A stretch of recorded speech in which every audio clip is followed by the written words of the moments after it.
This series contains graphic themes, language, and descriptions not suitable for all ages. Listener discretion is advised. Unless stated otherwise, all names, places, and events are wholly imaginative and fictional. Any resemblance is purely coincidental.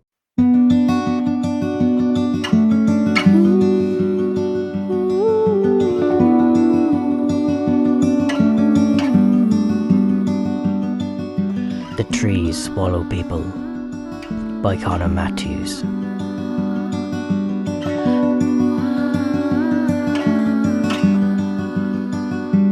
Chapter 21.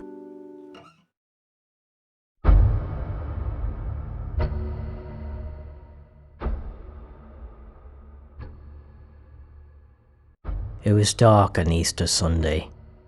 So dark I would have gone back to sleep had Diva not started barking, wanting to go out for a wee. I grumbled, swearing, getting dressed since I was sleeping in the nip with the warming nights, slipping into a pair of slip-ons and shuffling through the house to the door.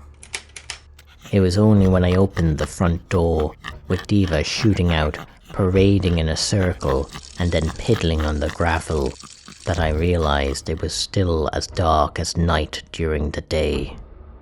Street lamps still shone in the shadow of the great behemoth, spanning and stretching across the blue sky, eclipsing us in a paradoxical night.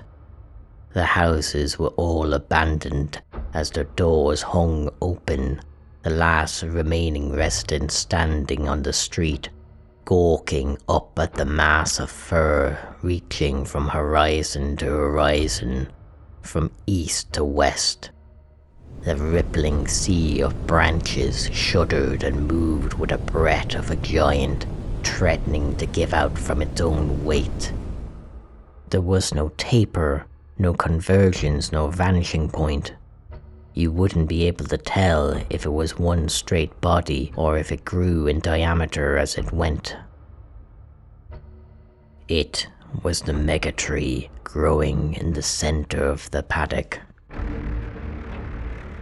The disconcerting estrangement filled the silence left by us standing outside our homes, as though we thought the stretching rings of sappy branches would reach down and sweep us up if we dared speak.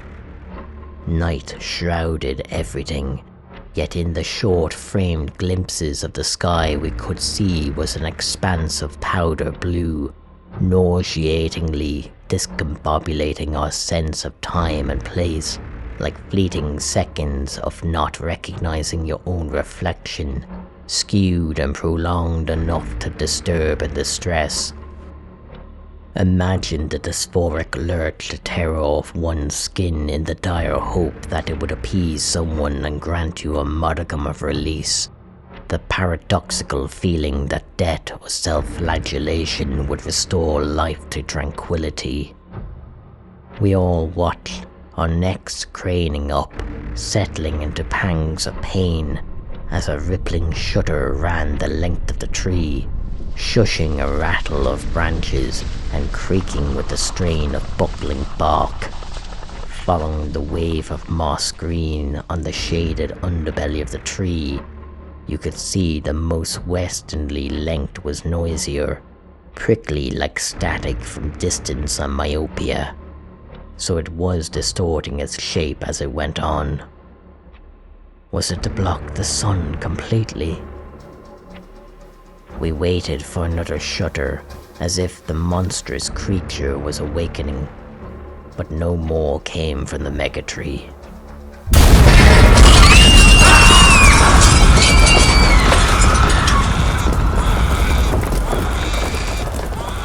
Instead, with a chorus of gnawing creaks, crashing glass, a percussion of cracking brick, and the horrified screams of women and men, the trees from the back gardens of our houses began to stretch upwards and grow.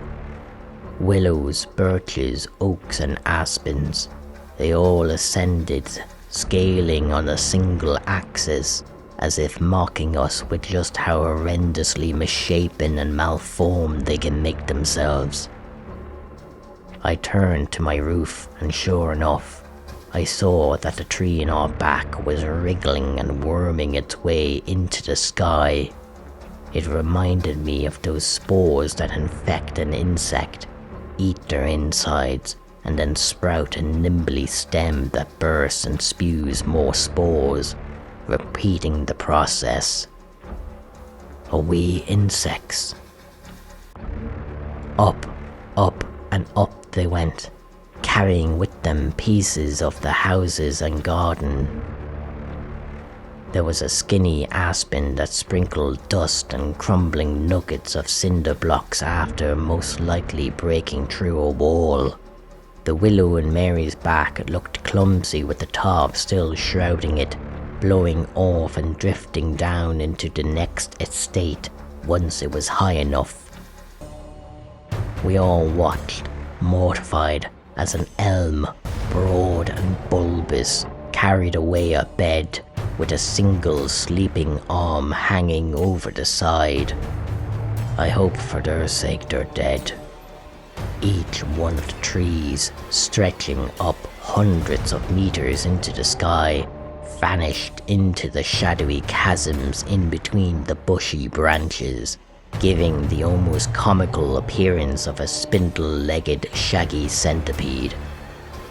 How long we stood there, anticipating something else miraculously hellish to appear next, I couldn't say for sure, but at some point that nosy Emma Murphy from 3 doors down brought out her old portable FM radio and yelled for everyone to listen. The radio was so small and far away that ironically our reaction was to noisily rush over to hear better. Eva gained the ire of Emma as she snorted and grunted along after me as I jogged over.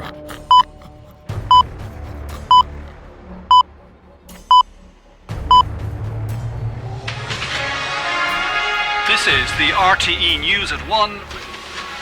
Once we all settled, we could hear an RTE report confirm that it wasn't just our imagination. There was indeed a giant tree in the sky. Thank God. I was starting to worry. Aerial imagery was able to show, according to the report, that the tree was originating from the paddock and was landing and seemingly burrowing into Maynooth. I wondered if it was the business park. One of the local drug dealers in the estate chortled and announced how it wasn't any loss, it was only Maynooth. The shush and disdainful glances quickly silenced them.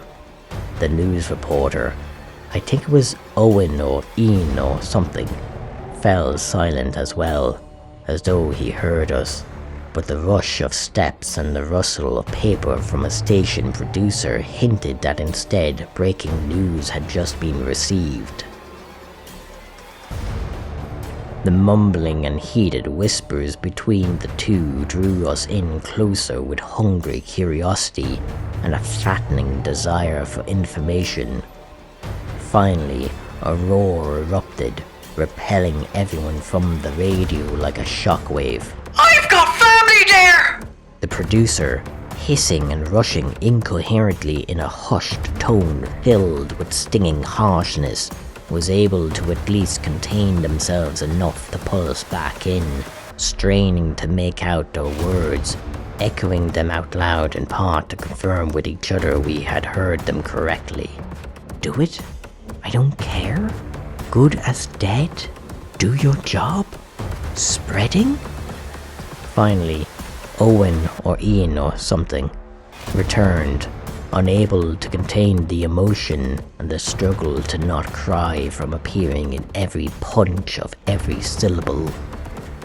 The government had been monitoring the situation in Leixlip closely and have come to the decision that military force is necessary to combat the megatree.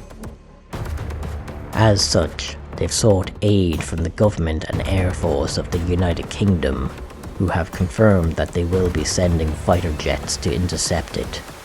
In a quivering pause, the reporter clarified that the RAF are going to fire missiles at the megatree, and as such, all remaining residents of Leixlip ought to stay inside and seek shelter as best as we could. Leixlip being Leixlip, of course nobody listened. We all stood there, waiting to see if we would survive, or maybe we hoped that if we were to die there and then, at least there was going to be a show.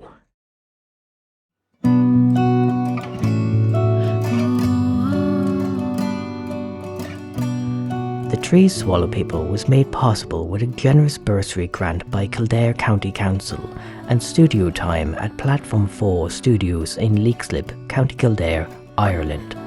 The studio engineer was Paul David Dowling. All music and sound effects featured in this episode are credited in the episode description and are available royalty-free at pixabay.com. They accept donations. All other rights are retained by the owners. The theme song is Forest Lullaby by Les FM.